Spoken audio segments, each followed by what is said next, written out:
नमस्कार, स्वागत है आपका रेड 7 न्यूज में। दिल्ली से वृंदावन तक एक ऐतिहासिक यात्रा की शुरुआत होने जा रही है। सनातन हिंदू एकता पद यात्रा 2025 बागेश्वर धाम के पीठाधीश्वर पंडित धीरेन्द्र कृष्ण शास्त्री के नेतृत्व में ये यात्रा सिर्फ एक धार्मिक अभियान नहीं बल्कि एकता, आस्था और सनातन शक्ति का प्रतीक बन चुकी है। 7 नवंबर से शुरू होकर 16 नवंबर तक चलने वाली ये पद यात्रा में दिल्ली से लेकर वृंदावन तक 10 बड़े पड़ाव, लाखों श्रद्धालु भजन कीर्तन, जयकारे और आध्यात्मिक ऊर्जा का अनोखा संगम देखने को मिलेगा।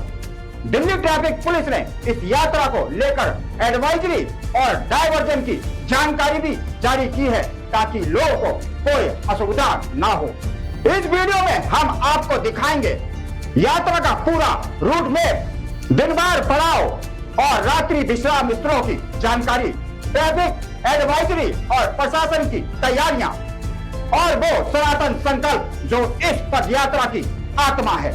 तो वीडियो को आखिर तक जरूर देखिएगा क्योंकि इसमें है बाबा बागेश्वर धाम की इस ऐतिहासिक यात्रा से जुड़ी हर महत्वपूर्ण जानकारी, कब, कहां और कैसे निकल रही है ये सनातन हिंदू एकता पद यात्रा।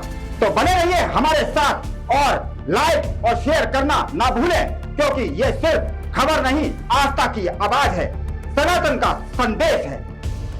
दिल्ली से वृंदावन तक बागेश्वर धाम पीठाधीश्वर पंडित धीरेन्द्र कृष्ण शास्त्री द्वारा शुरू की जा रही सनातन धर्म हिंदू एकता पद यात्रा 2025 को लेकर पूरे देश में उत्साह और चर्चा देखने को मिल रही है।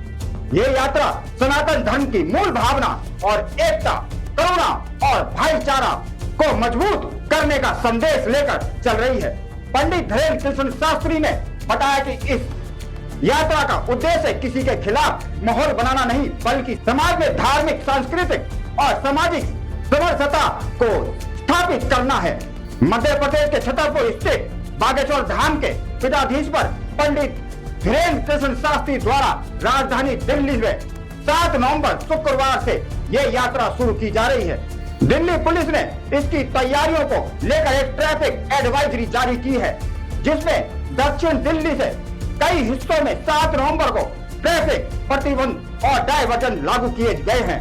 ये यात्रा सुबह 11 बजे छतरपुर के आद्य कत्यानी मंदिर से आरंभ होगी और लगभग 10 दिनों तक की अवधि में 160 से 170 किलोमीटर की दूरी तय करते हुए वृंदावन के श्री बांके बिहारी मंदिर तक पहुंचेगी। इस दौरान करीब 50,000 से ज्यादा श्रद्धालु, सैकड़ों वाहनों का काफिला इस यात्रा का हिस्सा बनेगा। यात्रा मार्गों पर वाहनों की आवाजाही नियंत्रित रहेगी। छतरपुर बाई पॉइंट से SSN मार्ग पर डेरा मोड़ तक सुबह 11 बजे से रात 8 बजे तक, सीडिया चौक से बाई पॉइंट तक सुबह 8 बजे से शाम 4 बजे तक और जीरखोर से डेरा मोड़ तक 7 नवंबर को दोपहर 1 बजे से रात 10 बजे तक तथा 8 नवंबर को सुबह 7 बजे से दोपहर 1 बजे तक यातायात प्रतिबंधित रहेगा।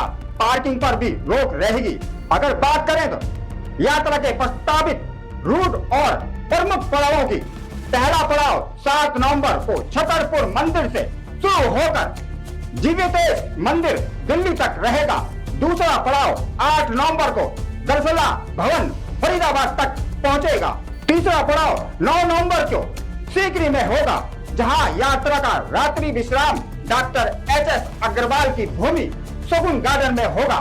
चौथा पड़ाव 10 नवंबर को मथुरा जिले के पास सेकेंडरी स्कूल पलवल में रहेगा। पांचवा पड़ाव 11 नवंबर को गोवर्धन रोड स्थित मितावली परवाजी की भूमि में रहेगा। छठा पड़ाव 12 नवंबर को होडल मंडी में होगा। सातवां पड़ाव 13 नवंबर को कोटवन बार्डन टोल टैक्स के पास निर्धारित है। आठवां पड़ाव 14 नवंबर को यमुना एक्सप्रेसवे के सामने ग्राम बिलोनी में होगा। नवा पड़ाव 15 नवंबर को SDS कॉलेज में रहेगा और 10वां तथा अंतिम पड़ाव 16 नवंबर को वृंदावन के श्री बांके बिहारी मंदिर पर होगा जहां यात्रा का समापन और आरती के साथ दर्शन कार्यक्रम संपन्न होगा। यात्रा के दौरान हर दिन दोपहर में भोजन सत्संग और भोजन का आयोजन होगा जबकि शाम को आरती और विश्राम के कार्यक्रम निर्धारित हैं। यात्रा में साधु संतों, भक्तों, युवाओं और महिलाओं की बड़ी भागीदारी होगी। पंडित धीरेन्द्र कृष्ण शास्त्री ने इस यात्रा के माध्यम से कुछ प्रमुख सनातन संकल्प भी लिए हैं। समाज में सबका अस्तित्व स्थापित हो, भारत एक गौरवशाली हिंदू राष्ट्र बने, मां यमुना स्वच्छ और शुद्ध बहे, ब्रज भूमि और कृष्ण लीला स्थलों का संरक्षण और पुनर्जीवन हो, समाज में राष्ट्रीय भक्ति, आध्यात्मिकता और अखंडता की भावना का संचार हो, श्री कृष्ण जन्मभूमि क्षेत्र में दिव्य और भव्य मंदिर का निर्माण शीघ्र हो। धीरेन्द्र कृष्ण शास्त्री के अनुसार इस यात्रा का मकसद सनातन की इस शक्ति को दिखाना जो सबको साथ लेकर चलने में विश्वास रखती है।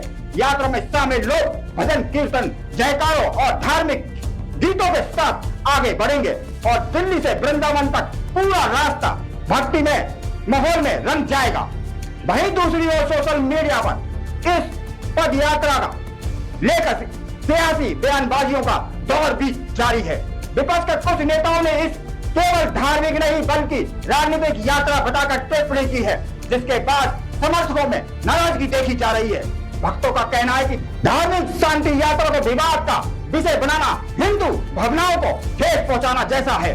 फिलहाल दिल्ली से वृंदावन तक निकल रही वह सनातन हिंदू एकता पद यात्रा सिर्फ एक धार्मिक आयोजन नहीं बल्कि सामाजिक, सांस्कृतिक और आध्यात्मिक जागरण का प्रतीक बन चुकी है। लाखों भक्तों के साथ ये सनातन धर्म के उस संदेश को दोहरा रही है, वासुदेव कुटुंब यानी पूरी दुनिया एक परिवार है। अब ये देखना दिलचस्प होगा कि ये यात्रा वृंदावन पहुंचकर किस तरह का सकारात्मक प्रभाव छोड़ती है और आगे सनातन एकता का ये अभियान किस दिशा में बढ़ता है। मैं हूं आपके साथ आदर्श कुमार गुप्ता और आप देख रहे हैं रेड 7 न्यूज। जय हिंद, जय भारत, वंदे मातरम।